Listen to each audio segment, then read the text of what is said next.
Yes, thank you so much, colleague. And my sincere apologize for the 8 minutes late. We wanted more people to join so that we can start with a good number. So it's a pleasure to welcome you all to this webinar organized by Africa CDC to celebrate the World Mental Health Day. And we all know that the theme for this year is very important. In fact, we have brought two key experts that will help us to unpack this topic around mental health as a universal human rights, and also help us look at some of the policy gaps that we need to really focus. We have two key speakers today, and the first is Dr. Naeem Dalal, who is a globally recognized mental health specialist, deeply committed to advance mental health policy and services. His focus span grassroots initiative to systemic improvement in preventive healthcare. And his extensive experience as a mental health specialist in Zambia, including serving as a psychiatrist at the University Teaching Hospital and chairing the Zambia Medical Association Public Health Board, has positioned him as a key influencer in shaping the country mental health strategy. And his innovative approach to enhancing mental health and psychiatry services has earned recognition from both the global stage and Zambia Ministry of Health. And we are proud and honored to have also Dr. Naeem Dalal serving as a high-level advisor to Africa CDC mental health advisory committee, where he is guiding the implementation of the Africa CDC NCD injuries and mental health strategy. Dr. Naeem Dalal, welcome. Thank you, Dr. Adelad. I know it's been a busy day, but let's finish beautifully with this great webinar. The second speaker is Professor Taiwo Latif Sheikh, who is a professor of psychiatry at the Department of Psychiatry, College of Medical Science, Ahmadu Bello University in Zaria, Nigeria. He served as the head of Department of Psychiatry at the Ahmadu Bello University in Zaria and was the medical director, chief executive officer of the Federal Neuropsychiatry Hospital in Kaduna, Nigeria.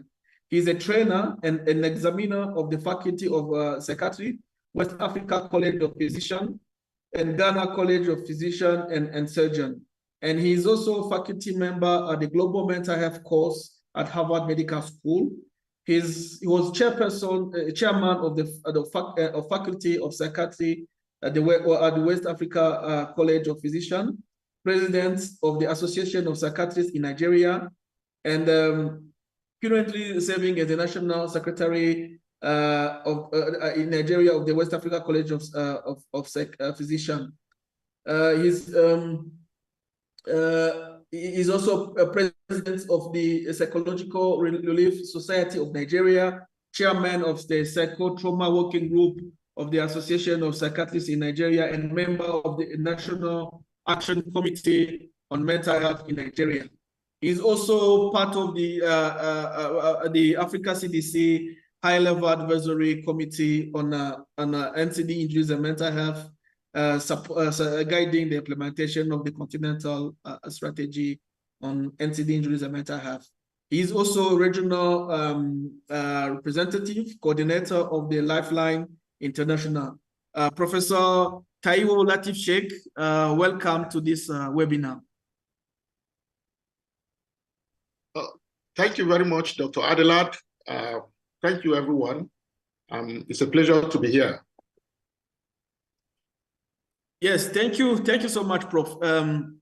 This being said, I would like to take a few minutes to introduce also myself and introduce also the work we are doing at Africa CDC around promoting mental health and well-being on the continent. So my name is Adelard Kakunze. I'm a medical doctor by background, a public health specialist, working at Africa CDC as the program lead for non-communicable disease, injuries, and mental health. So you need to know that at the when Africa CDC was established, there was a need to have a division dedicated to health system strengthening to both address the communicable and non-communicable diseases. But at that time, that was back in 2017, the priority were to really support country to respond to outbreak. And at that time, the operationalization of that division was deferred to a later stage.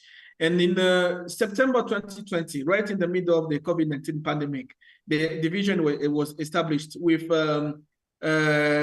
now three main programs: the NCD Injuries and Mental Health Program with a continental 5-year strategy that is available on our website. You can go and download a copy of the strategy both in French and English.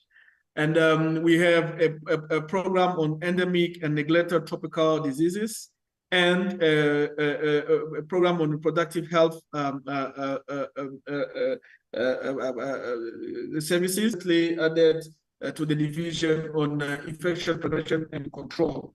So the priority for the division at that time was to develop the strategic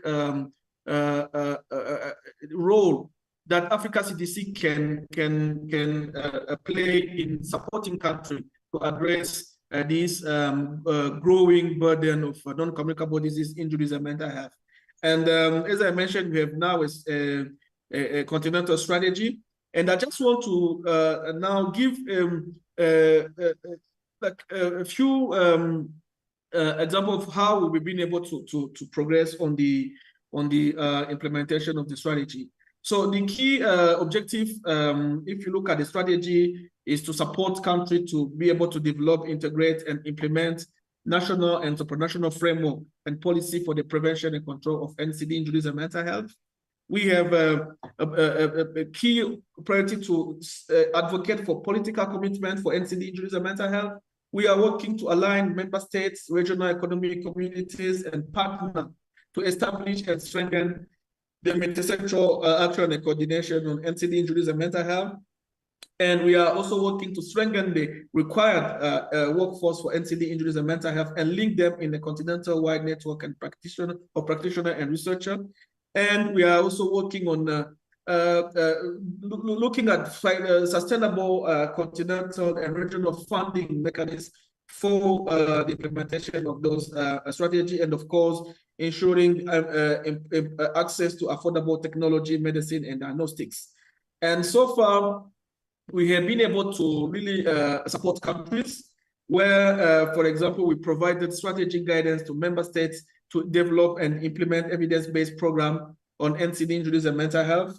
So we have facilitated regional and national strategy development in different regional economic community and different member states in line with the continental strategy. And we were now supporting countries also to develop the national indicator and targets to be able to measure progress. We have conducted so far 2 high-level seminars, bringing together NPHI, National Public Health Institute Director, and NCD directors, mental health directors in 46 member states to discuss challenges and opportunity in the implementation of evidence-based NCD injuries and mental health program in member states. We have established a continental network of NCD and mental health leads and experts to advance member state peer review, peer learning, and peer support in preventing and controlling NCD injuries and mental health. And that network was launched in May this year after the seminar that we had in Morocco. And one of the key findings from the consultation and the evidence gathering work that was conducted so far was the strong need for support for member states to get reliable and real-time data on NCD injuries and mental health. And as a result, a continental guidance document to guide member states on how to strengthen NCD injuries and mental health surveillance system, including integrating NCD injuries and mental health into existing health information system, is under the development, and will be launched disseminate very soon. We have worked, as I mentioned, to align member states, regional economic community, African Union Commission, all the different partners to promote the integration and the multi-sector approach to NCD injuries and mental health. And unlike the HIV response, one of the shortfall for the NCD response in Africa is the multi-sector coordination and action due to the lack of a continental national framework to coordinate the work of all partners and the lack of continental and national coordinating authority with a broad-based multi-sector mandate. And through the implementation of the strategy, we are working with the different stakeholders I mentioned to establish a multi-sector task force, an African Union multi-sector task force on NCD injuries and mental health, comprised of senior representatives from various relevant AU departments, organs, including the Bureau of the African Union chairperson. And the launch is scheduled to happen this month with the validation of the framework of operation for the task force. And we have also conducted a series of webinars attended by more than 100 NCD leads in ministries of health on the role of investment case, advocacy strategy, and engagement of sector beyond health. And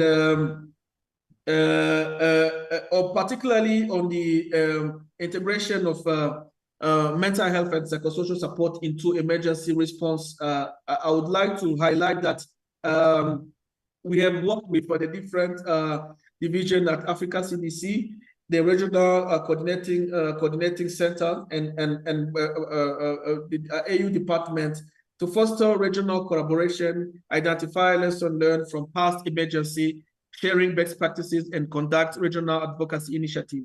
And so far, we have conducted 3 regional workshops in Western, Central, and Eastern region, attended by 80 mental health leads and emergency response officers from those regions to really be trained on MHP, on mental health and psychosocial support intervention during public health emergency, using case scenario, for example, the Ebola outbreak in Uganda last year. And we also discussed how to build effective coordination to ensure that MHPSS is an integral element of emergency preparedness and response in current and future health and humanitarian crisis. And we have also established a network of MHPSS focal person in member states, and a communication channel has been created to discuss planned success and challenges in integrating MHPSS into emergency preparedness and response.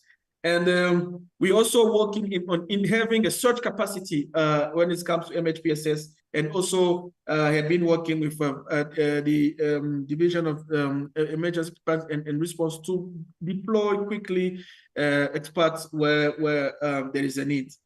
So I wanted to provide this quickly, this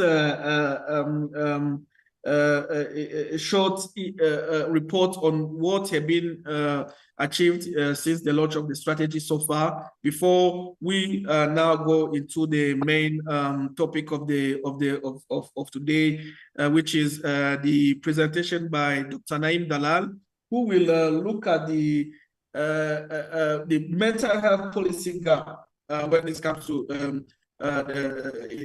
in Africa, and with link to the human rights issue in Africa. So, Dr. Naim, I will give the floor to you, and while bringing the presentation, you can start engaging with the audience while we're waiting for the slide to upload. Thank you so much, Dr. Adelad, and a very warm Mental Health Day to everyone joining in from all across the world, and particular our colleagues from all over and Africa as well.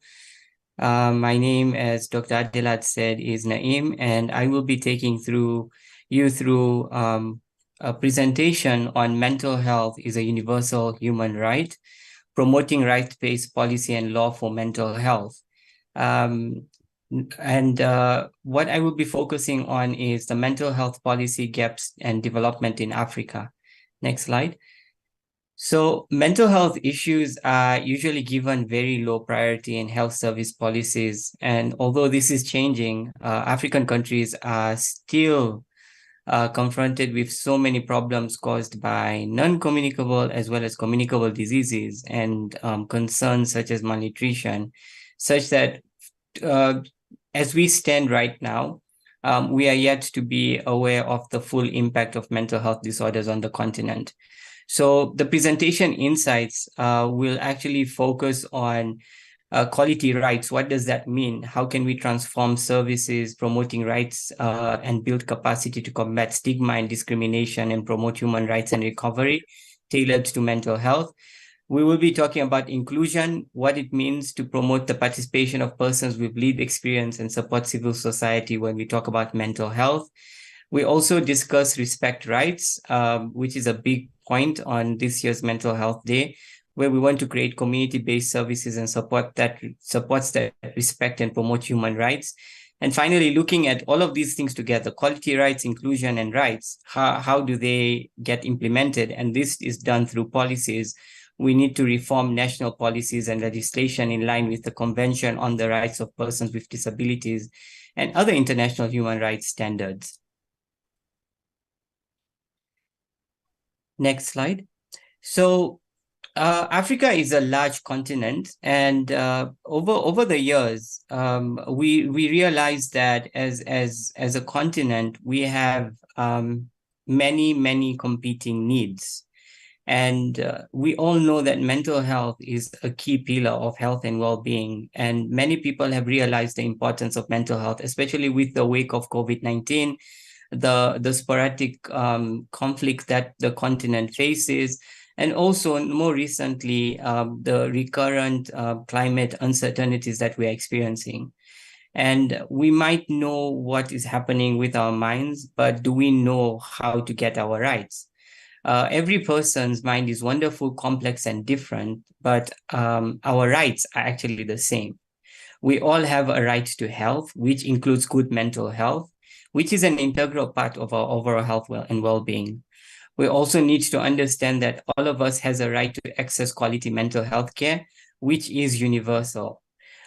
We also understand that mental health conditions, if untreated, can lead to significant threats to the well-being, and especially for the younger population, because we know that by the age of 14, you can be diagnosed with a mental health disorder. And by the age of 25, up to 75% of mental health disorders are fully developed. And Africa is a youthful population with a large majority, over 50% to 60% being young. Then we have stigma. We also have a lot of stigma on the continent, and we must challenge the stigma and discrimination surrounding mental health. We all have the right to live independently and be included in the community. However, unfortunately, in many member states on the African region, we have this challenge. Looking at the future, we need to talk about good quality community mental health services and supports, which are crucial for all our futures. And this is where we'll be deliberating more on the gaps with the flights that come. And of course, recognizing mental health as a universal human right empowers people to stand up for their rights and for those around them. And this is really, really important, because the more we champion mental health rights, the more the ability for people to reach out for help and services. Next slide, please.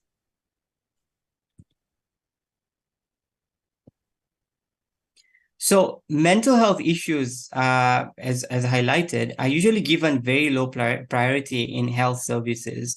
And in particular policies as well. So looking at the landscape of mental health in Africa, this is changing. Many member states are are still confronted with so many problems caused by communicable diseases and malnutrition that many member states are still not aware of the impact of mental disorders. We also need to talk about the what and the why. Why do we need to promote mental health rights?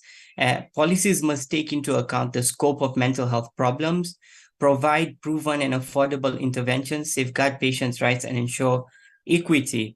And this is because of the many competing challenges that the member states and people in Africa face. As Africans, we have many socioeconomic and geopolitical challenges that we need to be aware of that can lead to mental health responses that may be normalized due to those factors.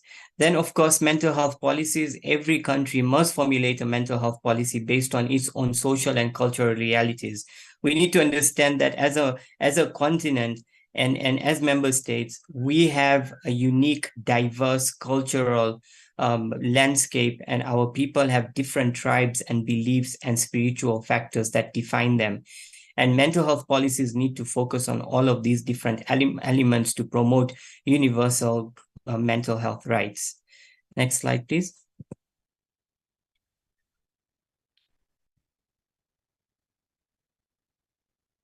So we also need to focus on attitudes to mental illness. And this is where we need to talk about the importance of public education in developing mental health policies in Africa.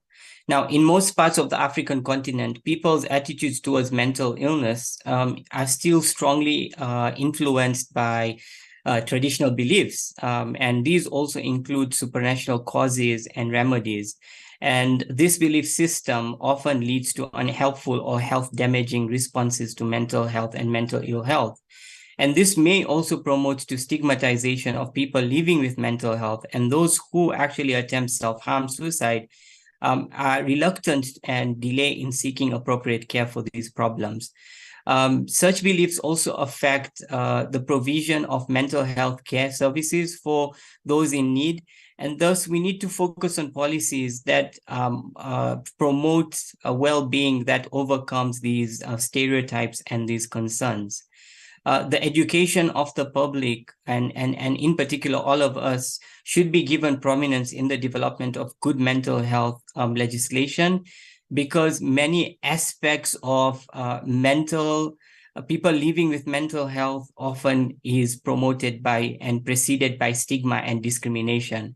Even in healthcare service, when individuals who are living with mental ill health reach out for mental health services, may actually experience discrimination because of the lack of understanding from healthcare providers in general. So in most parts of the continent, we also need to understand that a key pillar is that of families.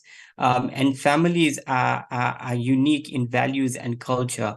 However, families with mental ill persons can only be strengthened in this role if they are able to support themselves at community level. And this will only happen if there is a good public health education in developing mental health policies in Africa. The beliefs are not just unhelpful and health damaging at times, but they also may promote stigmatization. And the delay in seeking help can actually promote a lot of challenges. And this is the key concern. And the leaders that are responsible for these policies also need these education for them to understand that mental health concepts in Africa need to be promoted in terms of what culture, what understanding, and what unique languages that people understand. So there is need for public health education that is particularly tailored to certain communities, including and embedding those beliefs that people have. Next slide, please.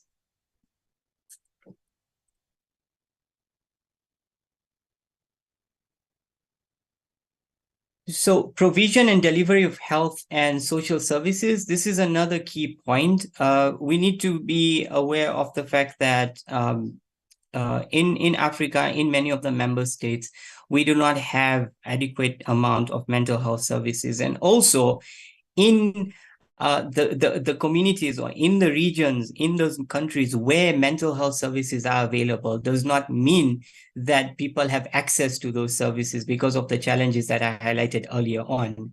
So we need to focus on social well-being connection.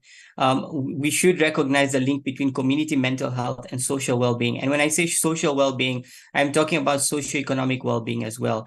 Joblessness, unemployment, challenges with climate uncertainties, all of these issues can actually predispose to mental health concerns. We also need to address social issues, stresses such as homelessness and poverty, which is a key risk factor to distress, needs to be addressed. And we can't just label people as mentally unwell because of these social stresses that are beyond their control. Then we also need to talk about primary care setting. Most mentally ill individuals seek care in primary health settings. And so there is need to integrate mental health care in the primary care. However, again, this would mean that we need to equip healthcare workers at primary care level in understanding mental health services and care. And then in as much as we are discussing integration in primary healthcare, we also need to understand that there are challenges in integration. Due to the traditional and orthodox healthcare often face challenges due to a lack of well-articulated policies. What this basically means is we have competing needs in health. We are overwhelmed with infectious diseases.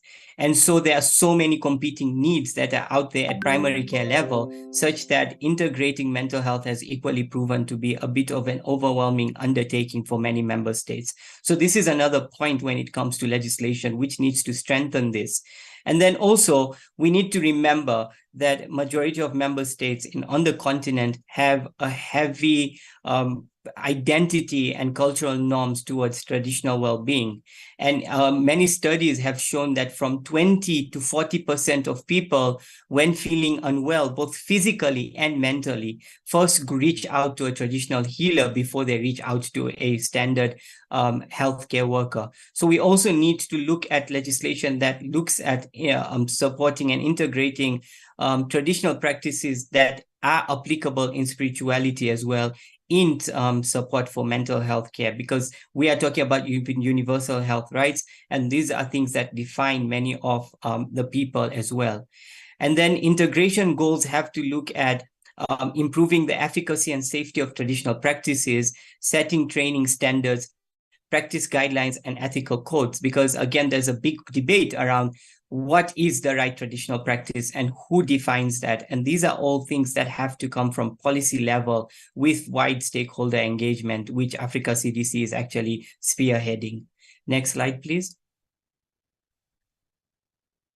So for the next few slides, I'm going to focus on the World Mental Health Atlas, which was published by the World Bank and World Health Organization in 2020, just before around COVID-19's entry. So many of these tables will show you the various gaps in the policy in the Africa region. So over 40 African member states took part in this survey, and it shows the gaps that we have and that we need to build on.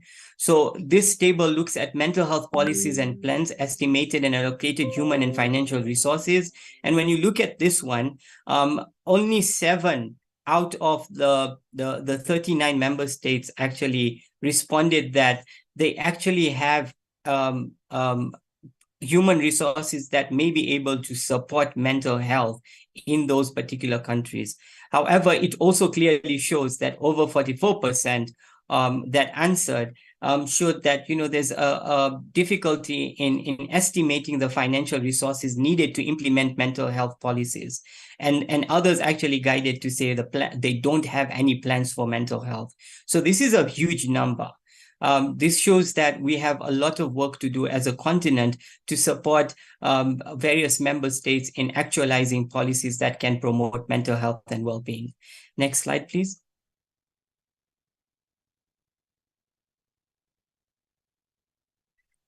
This particular table is talking about the existence of indicators. Now, indicators are very key for us to measure surveillance and disease and disorder burden when it comes to mental health and implementation of these policies, whether there is access to mental health care. And if there is access, are services being taken up? How many people are taking up these services? So this is what indicators try to guide us on. And again, from this particular table, out of the 38 member states that answered this, from the African continent, it shows that 22% did not have any indicators, with no availability of any indicators. And out of the others, 46% that had indicators, they were not used despite having these indicators to show whether mental health services are being accessed or not. And again, to take it further, we have all these amazing legislation and policies that we have on the member state side, but then the talk about whether these are being used and implemented, only 27% said that in the past 2 years, they were able to actually utilize part of those indicators. And so this just shows the depth of implementation of the existing policies that are available in the various member states. Next slide, please. Now, looking at this table, which looks at comparison of reported existence of standalone mental health laws.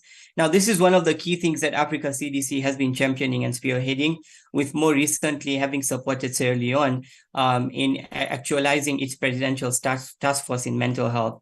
Now, out of this particular standalone mental health laws act, and I would also like to appreciate and congratulate Nigeria for passing its mental health act more recently. So when you look at the percentage of responding countries saying that they have a standalone mental health law, 55% said yes. In 2014, in 2017, 44% said yes. In 2020, 49% said yes. Of course, this number will change slightly because since then, only one other African member state, which is Nigeria, has introduced a standalone mental health act. So this just shows that there are so many other continental member states that have still yet to have a standalone mental health law. Next slide, please. Now, coming to this figure, we are talking about existence of dedicated authority or independent body to assess the compliance of mental health legislation with international human rights instruments. Now, it's one thing to have a mental health act, and it's another thing to implement, and it's another thing to have bodies that are able to assess the compliance of those acts being applied. Now, when you look at this, it shows on this graph, it shows that in the very bottom where you see the yellow, it shows that there is no such body that exists that helps with assurity and compliance. And then in orange, it shows that there is a body, but it's not functioning well. And then in slightly maroon, it provides irregular inspection of mental health facilities and partial enforcement of mental health legislation. And finally, in the dark shade up there, provides regular inspection of mental health facilities and reports at least annually to stakeholders. When you look at AFR, which is Africa, out of the 21 countries that answered, more than 50% said that despite having mental health laws, they did not have an independent compliance body that was supporting them. This just shows that this is, again, alarming, particularly for mental health rights, because this is how you can measure the mental health support that is being offered in these various member states. So again, a lot of work to do for African member states when we talk about universal health rights for mental health. Next slide, please. This slide is looking at percentage of countries that report having a formal collaboration with service users or similar associations and caregiver advocacy groups. Now, we need to understand that the concept of nothing about us without us. People with lived experience are the people that are accessing these services, and they need to have the same support that anyone else receives in healthcare. And it is very important for them to be at the center and in the communication when it comes to the services that they receive. So again, when you look at the second column here, when you look at the African countries where 39 countries responded, only 33% of the member states responded to say, yes, they do integrate people with lived experience or other caregiver advocacy groups. Meanwhile, 67% of member states do not do that, which just shows that it may be very difficult for us to get a quality assurance and get feedback for the services that are being offered to people living with mental ill health in health systems all over the continent. Next slide, please. Funding is a big point of debate and discussion for mental health, because when it comes to funding, this is where the challenge has been, because mental health has arguably been the least funded health entity in all over the globe, but in particular in Africa including. Again, this has its reasons, because we have had many other health concerns that we have been competing with. However, when you look at the source of payment for mental health services, for the top graph there, percentage of responding countries where persons pay mostly or entirely out of pocket, 41%. That is a very high number, because mental health is actually a expensive service to get, especially at tertiary level.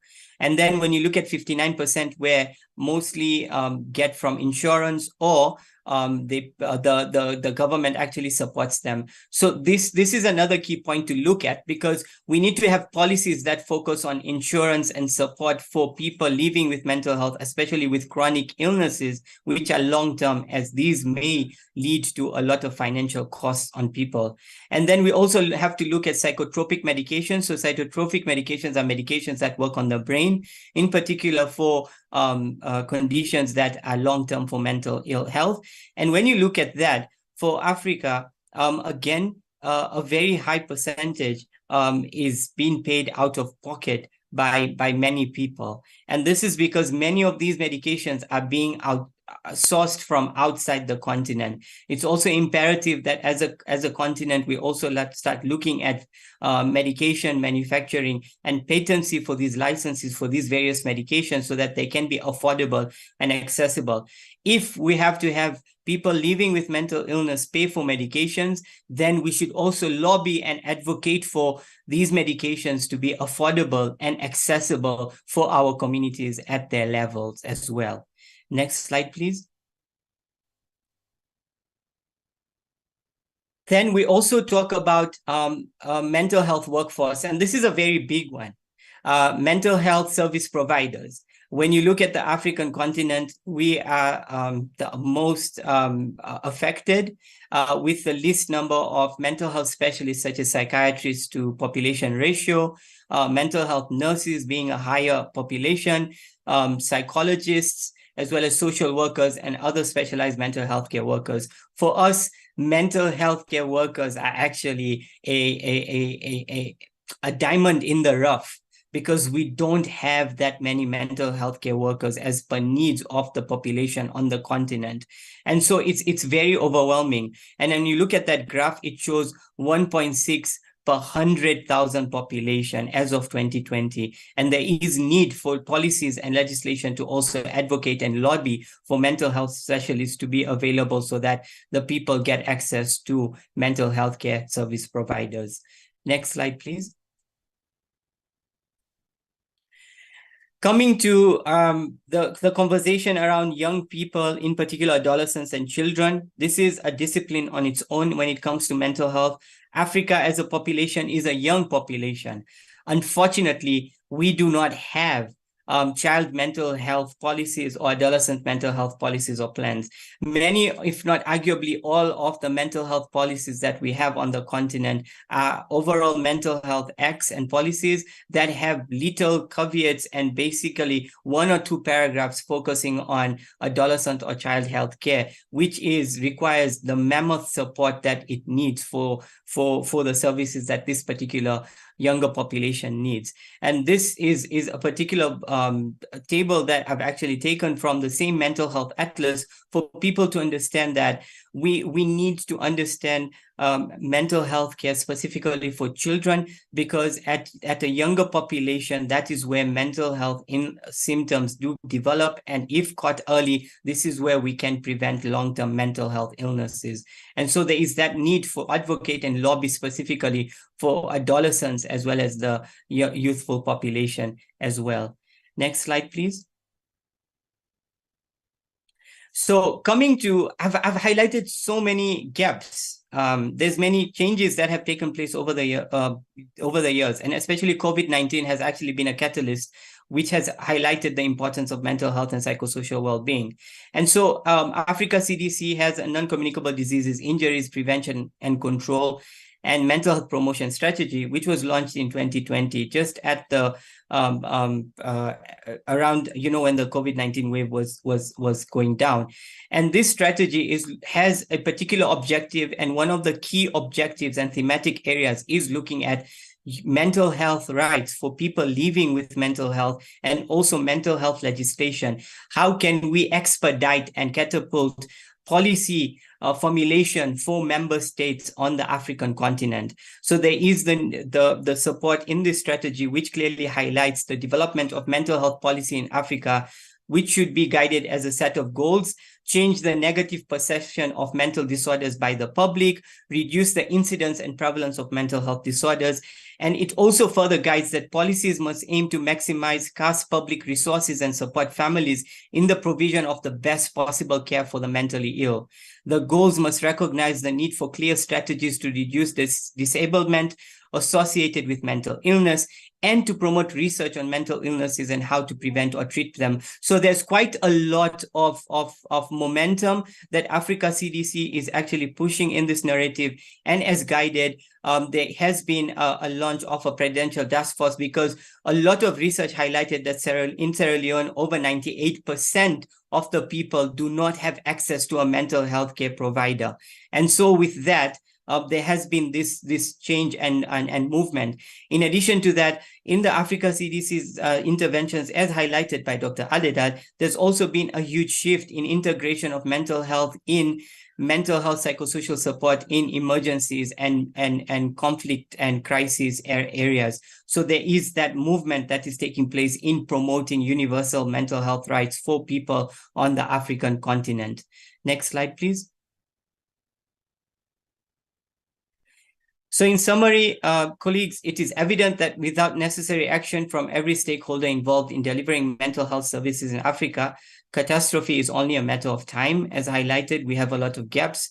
The young African population, with the absence of an adequate number of mental health service providers and robust policies, means mental health illnesses might become a health emergency.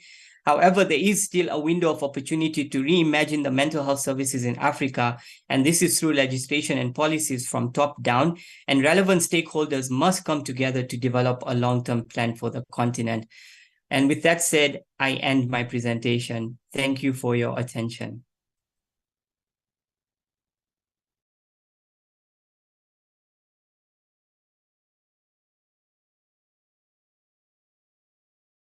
Yes. Thank you so much, Dr. Naim, for this comprehensive presentation that looked at the different gaps when it comes to policy, where the implementation gap, the lack of indicators, looking at the huge treatment gap driven by the lack of workforce, etc. So you have highlighted really the situation, which we all know it's not really a positive, but I like how you ended that. There's a hope, and with the clear guidance from the continental to the regional, then to country level, we can change this narrative. So I know there's a lot of questions that may come from your presentation. So we have around 50 people online, and many more on our social media. So people here need to know that this webinar is being live streamed on our different platform. So our colleague will help us, to get the question that will be able to come back on later on. So now I have the pleasure to welcome Professor Latif Sheikh for his presentation. So Professor Latif Sheikh will now look at the theme of this year, but most narrow it to where we may also concentrate our efforts, particularly on issue around suicide and suicide prevention in Africa. Professor Sheikh, the floor is yours. Thank you very much, Dr. Adelad, for the introduction, and I thank Dr. Naim for his presentation, which is quite elucidating. Please, you will accept my apology. I'm just recovering from cold, so my voice is not too clear. I've been informed that my presentation should be just within 10 minutes or so that we can have adequate time for discussion. So my presentation is mainly highlighting what we have on the ground so that we can have good time to be able to discuss on all this in terms of mental health as a human right. Professor, can you hear me? For cutting you, if you can put it in the presentation mode. Yes, I'm doing that. The system is a little bit slow in doing that. I've asked it to, it appears it's even getting frozen because I harassed it too much. Let's see. Maybe, Dumsani, please, can you assist from your side? Maybe you can, because you can see that it's frozen. Yes. Go ahead. You can see the cursor. Yeah, let's get it sorted, but you can continue. I can stop sharing. I will stop sharing. All right? Because it's frozen.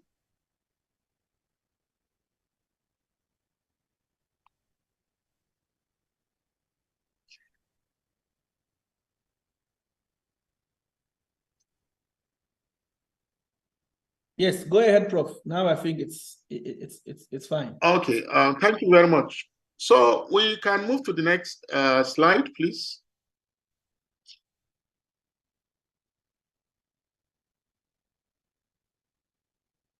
So today we are actually celebrating the World Mental Health Day, which is celebrated on the 10th of October of every year, to remind the world of the need to pay attention to our mental health. And I keep telling people this, and I'm repeating it again, that we all have mental health, but only some people do have mental health conditions. And we need to shift away from that thinking that those who have mental health conditions are in an island that we cannot reach, not knowing that mental health itself is a spectrum, and we're all oscillating within that spectrum of mental health conditions, mental well-being. And the mental health conditions include distressing situations and mental disorders. And there is no point within that spectrum that is static. It is a continuum. We are oscillating between those two poles like a pendulum. We are shifting ground every minute, every second of our lives. So we may be experiencing some distress now, and the next moment you could land a mental health disorder. But because we have a mental health disorder now does not mean that we will not recover and land in a wholesome mental well-being pole of that continuum. The World Mental Health Day this year is taking place under the theme of mental health is a human right. Next slide, please.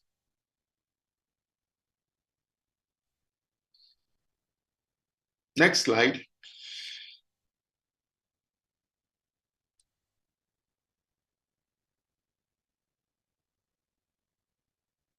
Good. So when we say mental health is a human right activity, what do we mean?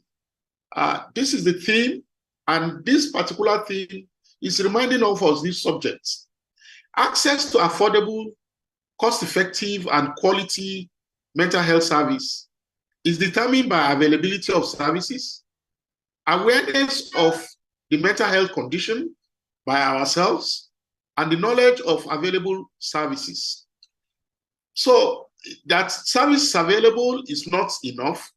We ourselves must be aware that we have a condition that will take us to that service point, and we must know where the service points are located. These are prime determinants of access to cost-effective, affordable, culturally tuned mental health service. In Africa, the gap between available mental health service and the need is as high as 85%, probably even 90% in some countries in Africa. And what we mean by this is that only about 10 to 15% of people who have severe mental health conditions on the continent of Africa, most countries in Africa, have access to mental health care service. And this you cannot compare to physical health service, where over 60, 70% of people have access to it. So you can see here that there is clear inequity in availability and access to mental health service within African countries. And this inequity in itself is a challenge to our human rights when we look deep into it. So human rights violations could constitute barrier to access mental health service, especially where such services are restrictive and stigmatized, and where you know that mental health service ought to be available and people should be able to access it, and it's not there. It's a deprivation of our human rights. It's a deprivation of what is enshrined in the Charter of Human Rights as regards to health, that every human being has a right to healthcare service, including mental health.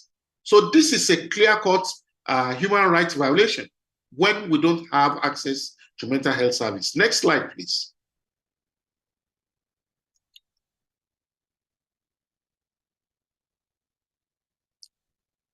Next slide.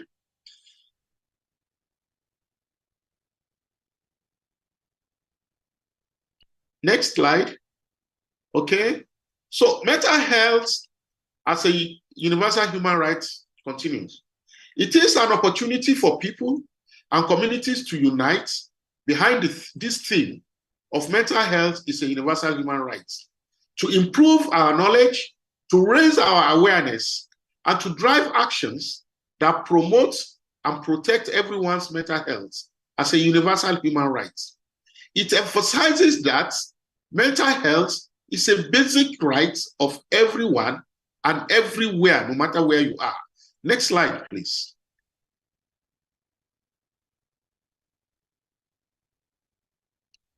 It is the right of all persons all over the world, irrespective of color, creed, to have access to affordable, effective, quality, and culturally attuned mental health promotion, mental illness prevention, and mental health interventions. So when we are talking about access to mental health, it's a whole package. It's a whole package of activities of mental health promotion, illness prevention, and mental health interventions. It's not just about providing interventions for mental health conditions. In many parts of the world, especially in our sub-region here in Africa, the rights of persons with mental health conditions is being violated all the time. The time has come for the world to address this pathetic situation through enactment of an appropriate and compassionate mental health legislation all over the world, and particularly on the continent of Africa.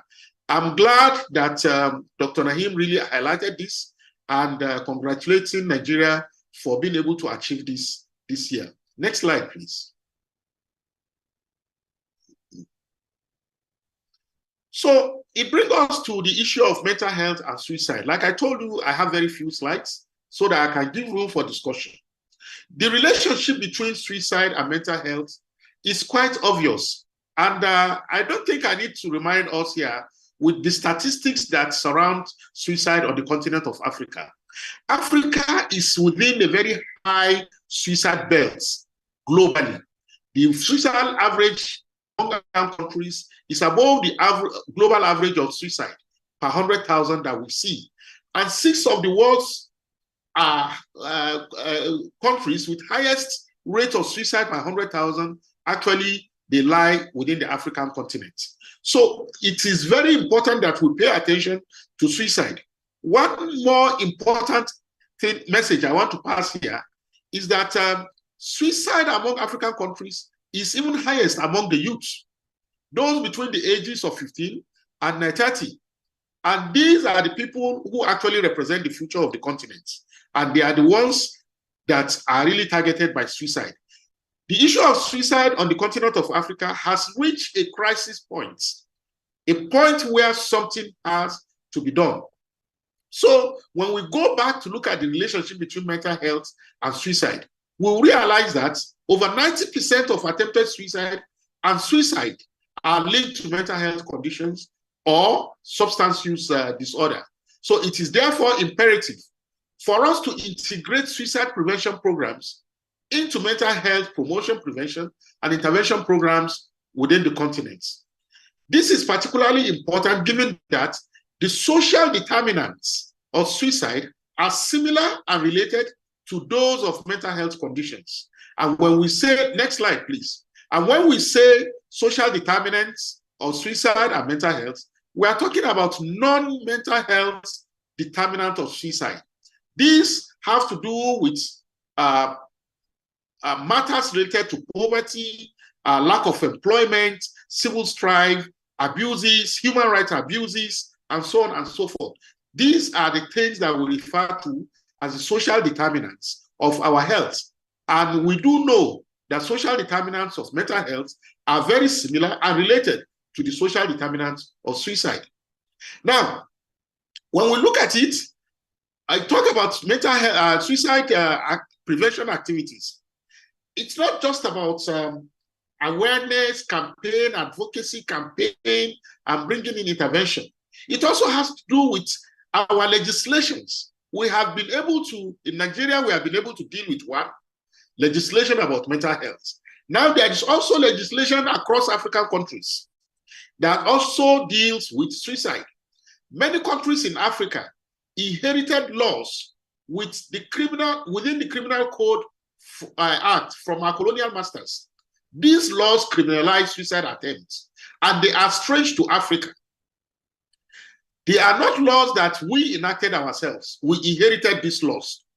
The typical African cultural approach to persons who try to harm themselves or who try to take their lives by suicide is care and compassion. In most African communities, even though we abhor suicide, we don't tolerate suicide, but people who try to take their own lives by suicide are really cared for. They are given compassionate approach so that they will not do it again, so that they will not progress to end their lives by suicide.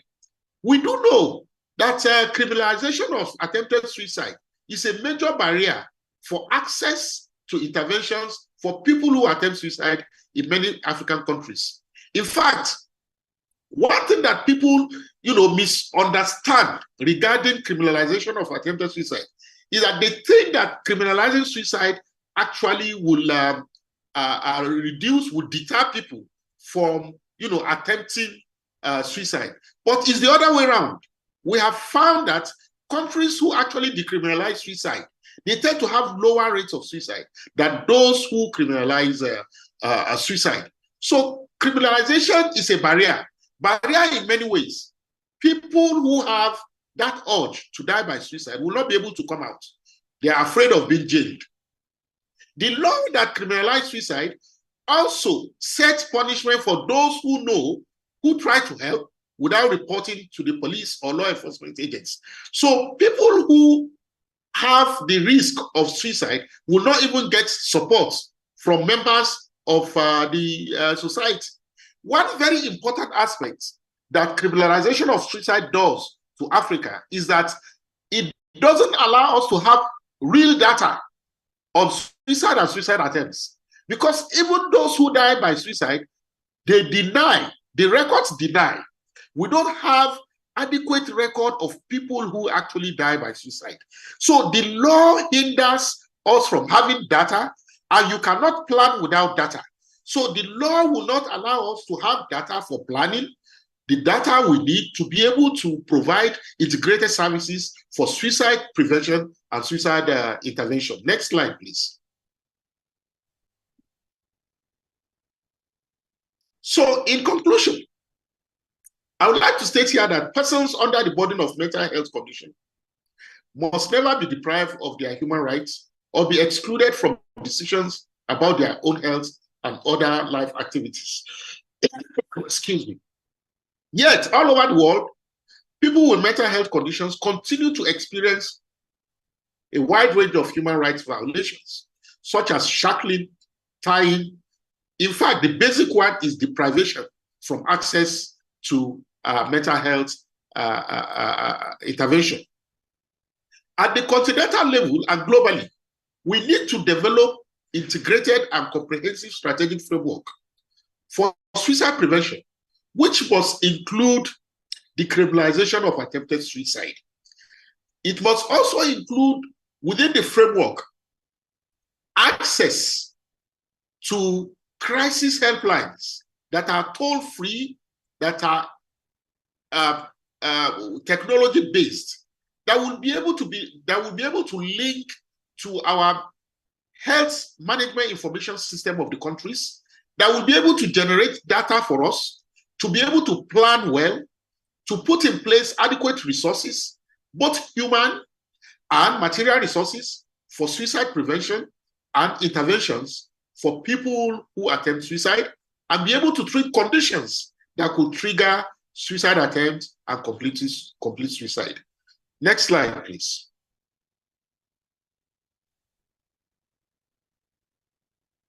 I thank you all for listening, and I'm looking forward to a very entertaining and rich discussion based on what I have presented. Thank you.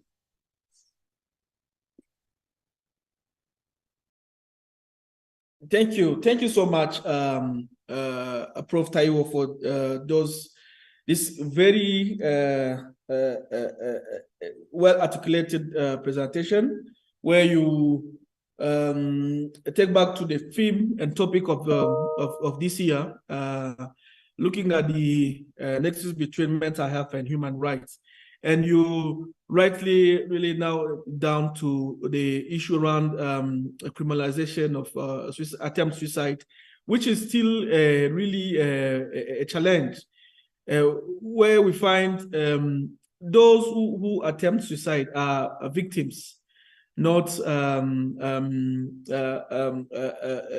we should see them as people we need help, rather than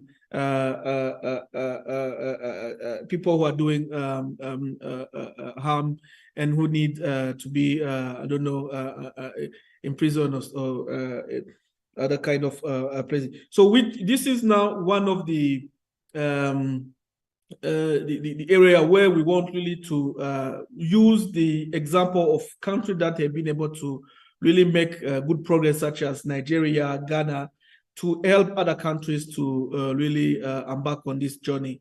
And this is one of the examples that we are working on to advance. So I think now we have like 25 minutes for the discussion. Those who would like to ask questions, please, you can raise your hand, and we'll be able to give the floor. I see a hand from Taiwo Obindo. Yes, you can go ahead and ask your question. So just please take like 30 seconds for a quick introduction, and maybe 30 seconds for the question. Go straight to the question and just indicate who you are asking the question. Thank you. Over. Well, my name is Professor Taiwo Obindo. I'm the president psychiatrist in Nigeria, and I'm glad to be part of this webinar. Let me start by appreciating the presenters who are actually open up the whole gamut of information concerning mental health and the rights of those who have mental health conditions. Let me direct my question to my immediate past president, Professor Lateef Sheikh, who actually dealt extensively on the issue of the mental health of those who have the human right, or those who have mental health condition. As of now, looking at the decriminalization of suicide and suicide attempt, well, let's say suicide attempt, because if somebody has completed it, he cannot be sued or be detained. What efforts are CDC making to ensure that all African countries decriminalize this particular law? I'm aware that some have started, like Nigeria have started discussing and talking about it, and then having a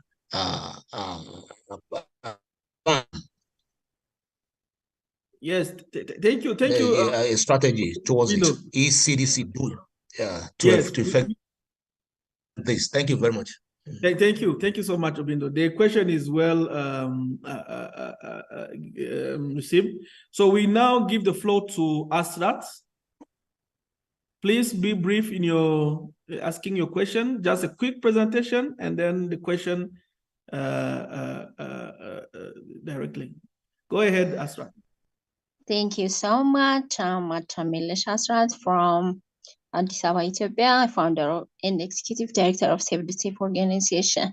So my question goes like, first, I would like to thank you both of the presenters. It's amazing, and it's like impressing, especially the one. It's the question.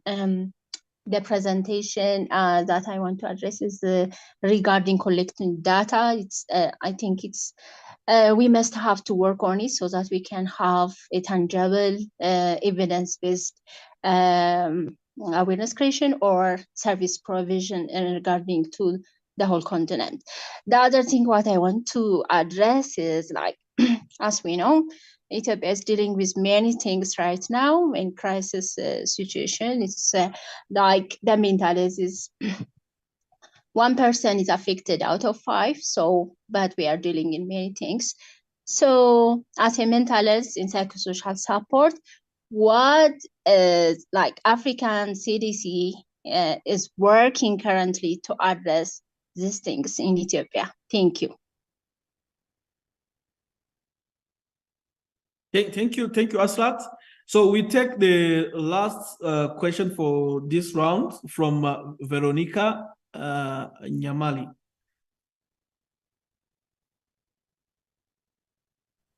Am I audible? Hello? Yes, Veronica. Okay. Thank you very much. It's been so nice listening to the presenters. I'm Veronica Nyamali. I'm the Vice President of the Association of Psychiatrists in Nigeria. And a very quick one I want to speak to. I want my immediate past president to speak to us on whether Africa can really boast that mental health is everyone's right, universal right, by looking at brain drain. Because at the level of Africa, what can we say we are doing to curtail this? Because I don't think we can have this, we can complete this discussion without looking in that direction. Brain drain and its effect, its impact on Africa as a continent. Thank you. Yes, thank you. Thank you so much, Veronica. So I will now give back the floor to the presenter. So we have two questions for Professor Sheikh and one on MHPSS that I will take. But Dr. Naim, also feel free if you have anything to say on the question to jump in.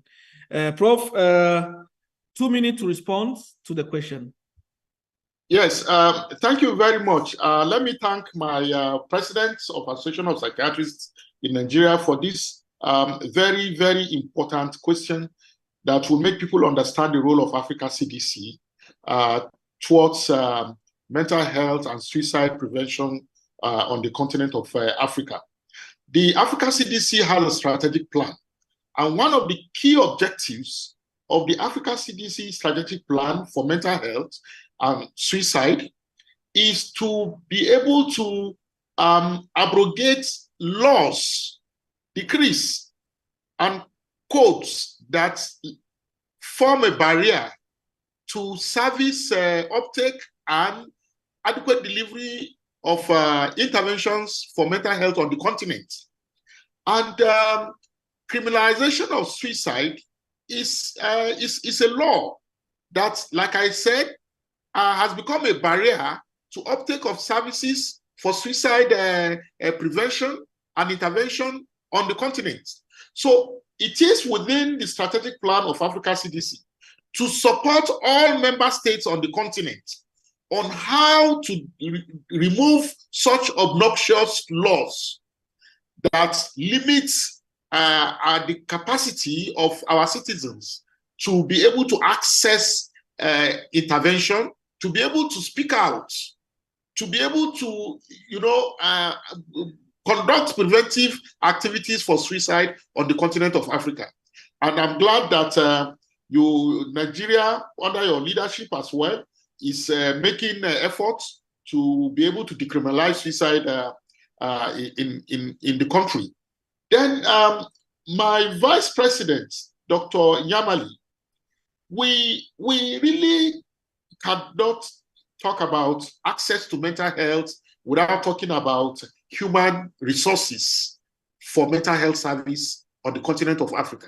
And one of the very, very strong barrier to this access, like I said, access relies on availability of services. And availability of services relies on available skills, not just institutions, not just buildings and tables and chairs. Available skills that will be able to provide such services. When we are having flight of such available skills, presently, we have, most African countries have a ratio of 1 to 1.5 million people for psychiatrists to the population. And the WHO recommendation should be less than 1 to 100,000, about 1 to 10,000, in fact, ideally. So, and the ones we have are moving away through this brain drain. It is very important that we recognize it, that this is a serious threat for access to mental health services on the continent of Africa. And governments within the continent must find a way to address this. We cannot keep exporting the little we have to end up having nothing. So you have hit the nail on the head, that availability of services depends strongly on availability of human capacity that will provide that service. And we are losing it not only for psychiatrists. Psychiatric nurses are moving at the same rate. Psychologists are moving at the same rate. So we are still left. We have buildings, but we don't have the skills to render the services. We must put our heads together to see how we can, stop this brain drain and leaving us with no way of providing services to our people. Thank you. Thank you. Thank you so much, Professor Latif. So, Dr. Naim, do you want to respond to question before I come in? You can come in, Dr. Adela. The Prof has said very well. Yes. So, let me quickly respond on the question on the support to Ethiopia with regard to the MHPSS needs and the different crises and humanitarian crisis the country is going on. So as I mentioned in my opening remarks, one of the priority for Africa CDC is to really ensure that the MHPSS is really fully integrated into the emergency response plan. And we have been conducting regional workshop where Ethiopia took a part to really strengthen the coordination. I know in Ethiopia there are different departments. We have the Public Health Institution and the Ministry of Health. We are working really to help strengthen that coordination and ensure that there's a coordinated efforts towards responding to the MHPSS needs. And if there's a need also, as I mentioned, we are developing a search capacity where we'll be able to deploy specialists in areas that needed those people. So if there's any need from the country, the good thing is the Africa CDC HQ is based in Ethiopia, so you can reach out and we can, through the Ministry of Health, and we can definitely respond positively on the request. And let me also quickly touch on the brain drain. Dr. Veronica, this is one of the main issues that we are facing in terms of workforce. And Africa CDC has recognized this. When it comes to public health professionals, they have been fueled by the COVID-19 and also the socioeconomic challenges that the continent is facing, not the continent globally. But as I mentioned, one of the pillars for Africa CDC under the new public health order is to train and stabilize the required workforce for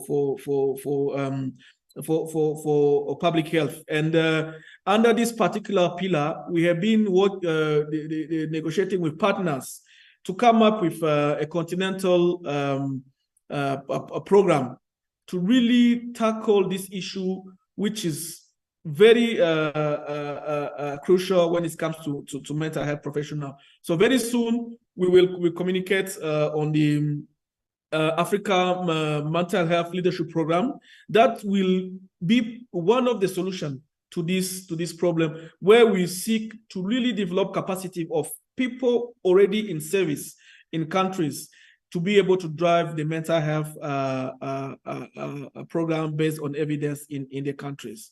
So those are what I wanted to say on those 3 questions. I don't know if there's other question. We can take another round of 2 or 3 questions.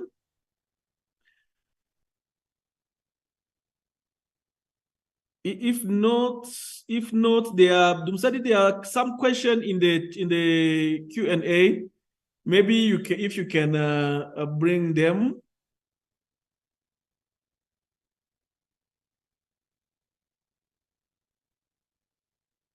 Thank you, Dr. Adelad. Yes, we do have a couple of questions from the Q&A. I'll take, I think, the first 3. One of them has already been answered. The first question is, what are the lessons on mental health services from experience with COVID pandemic? Has there been improved focus because of the pandemic and its...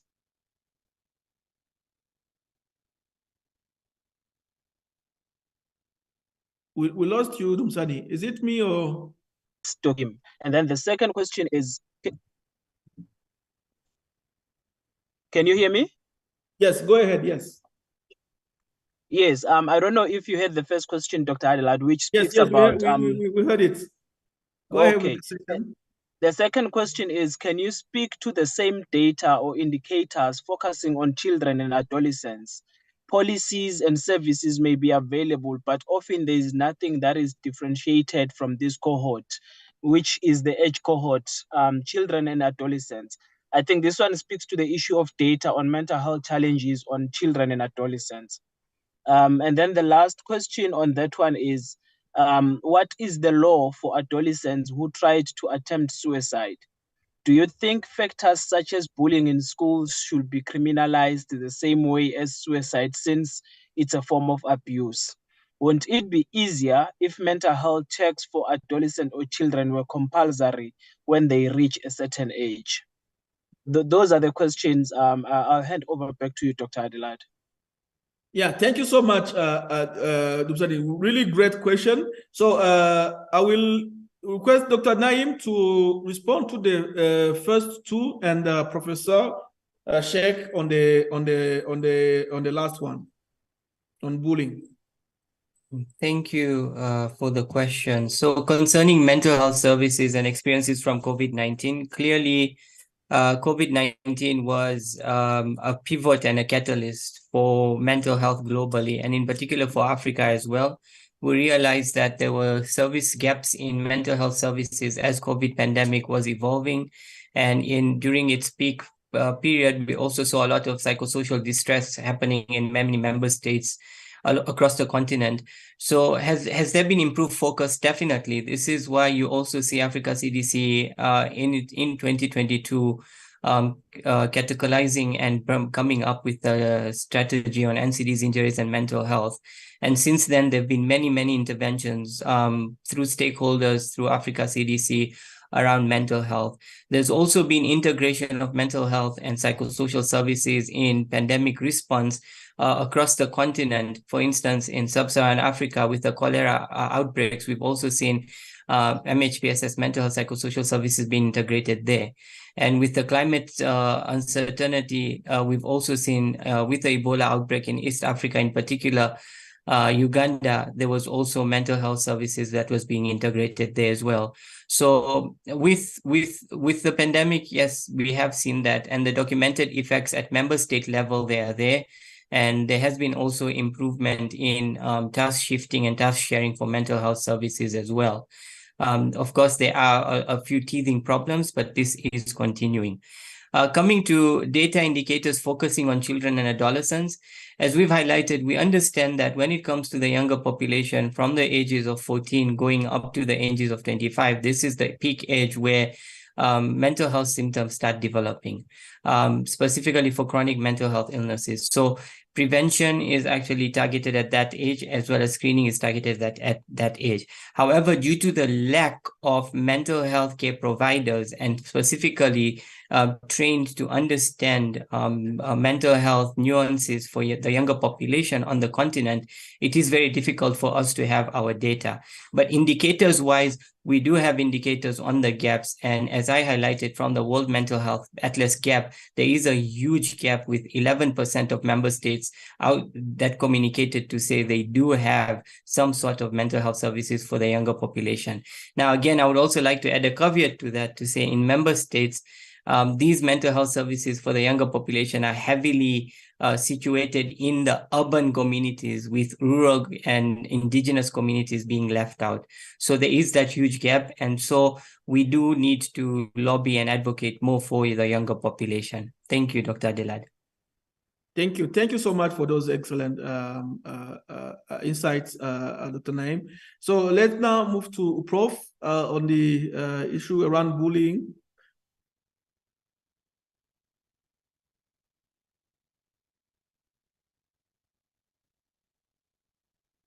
Prof. Sheikh? Can you hear me? Yes, very well. Okay, because it's breaking from here. Now, I want to thank Jessica for her question regarding adolescents who try to attempt suicide. The law against suicide attempts is contained in the Criminal Code Act of various countries. And this law, like I said, is a law we inherited from colonial governments. It is not an African law. And I will tell you again that most of these colonial governments went back to their countries and removed it from their own system. And we are still here battling with it. And something has to be done. That law is not applicable to children, even though we do have juvenile courts and juvenile remand homes. But the law is for adults who attempt suicide. But that law shouldn't be there anymore. Now, about issue of bullying, you have to be careful with the issue of bullying in schools. We must put in place policies, policy frameworks, and strategies that would prevent bullying through awareness, advocacy, and education of teachers, pupils, and parents on the definition of bullying and how to prevent bullying from taking place and how to handle issues of bullying. Because many a times when you subject people to the law, especially in part of this world, they tend to be more hardened after they come out than to be actually rehabilitated. So our correction centers are not really correcting anything. So we need to be careful not to rush our young people into the so-called correction centers. So it's very important that we incorporate issues of bullying into a comprehensive, integrated, strategic framework and policies of school system, education system, and our health system, and the Parent-Teachers Association meetings, so that they will know what bullying is, they will be able to recognize this quickly, and we will have on within schools interventions, provisions of psychologists and counselors that will be able to address the issues of bullying within schools. But when it gets out of hand and it's life-threatening, or it's something that is going to affect a child from going to school, the law must take its course and we must follow that rule. But it's very important that we put on the ground preventive measures. You now went on further to ask whether it would be easier if we can have compulsory mental health checks. We are talking about rights. We are talking about your rights regarding your mental health. So some things you cannot force people to do. If there is no clear-cut reason to force someone to go for mental health check, you cannot force people to do that. For example, if a youth or a child, adolescent, is accused of bullying to a degree that we are all worried about, it is important that we send such an adolescent or child to the mental health worker for assessment before the law can take its course. Because sometimes it could be as a result of a mental health problem. We mustn't forget that young children and adolescents who also experience bullying are the prime people who need the mental health assessment and support. So any child that we observe that manifests any sign or symptom of bullying must be sent to a mental health service point for assessment and intervention. But like I said, prevention is always better, cheaper than cure. Thank you. Thank you so much, Professor Sheikh, for those really insights and for responding to the question very nicely. So I think we are now 6 minutes past the allocated time for this webinar. So there's one question from Dorothy in the chat box on how Africa CDC will implement the institutionalization and embed a human-based community approach to mental health care. So I think this really echo what Dr. Naim was presenting about the approach that Africa CDC has taken to ensure that we look at the best practices, ensure that there's enough workforce where we can implement the tax shifting, tax sharing model to really take the mental health services back to the community where we can really solve most of the problem and also prevent. So the approach of Africa CDC is to work with partner. WHO is our key technical partner. We're working hand in hand on this and in implementing the strategy. And definitely, we look forward to work with them on this new approach, which is really aligned with our strategy. So with that being said, I'd like really to thank everybody who attended this webinar, and take this opportunity really to emphasize on the topic of this year. We need to really work in all our different areas, constituencies, to ensure that mental health is indeed a human right for everyone. Thank you so much for the presenter. And I don't know if Dr. Naim, Professor Sheikh would like to say a final word before we close. Dr. Naim, you have something to say before I say anything? Thank you to everyone that has joined in, and a happy World Mental Health Day. And thank you, Dr. Adelad and Africa CDC for this opportunity. And thank you, Professor Sheikh, as well. Thank you, Dr. Naim. Thank you, Africa CDC, for providing this platform. Dr. Adelad, your division, we are very grateful. Let me just say again, because you also introduced me as the continental representative of Lifeline International. And Lifeline International is a global suicide prevention organization that we deploy technology-based, cost-effective, toll-free crisis helplines. We support countries to be able to run them, and we find these toll-free helplines very, very critical in terms of intervention for suicide prevention for people who are in crisis. Not only that, you can call from your room. You don't have to pay. You don't have to walk to the center. The issue of stigma, the issue of discrimination is not there. And once you make the call, we also have a data.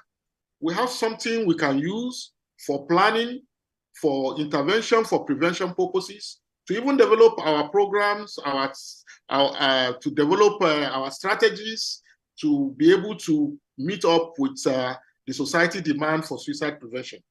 So we are working with quite a number of countries, and we hope that we'll expand what we are doing. With the support of Africa CDC, we are supporting countries in suicide prevention. I thank you very much once again for listening. I hope that we'll continue to meet and discuss further on these topics. Thank you. Thank you. Thank you so much for to everyone. I've seen quite good attendance from member states. I've seen some NCD mental health leads. Thank you so much also for the great and insightful question. And yeah, happy Mental Health Day to everyone. And bye. Bye-bye.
you.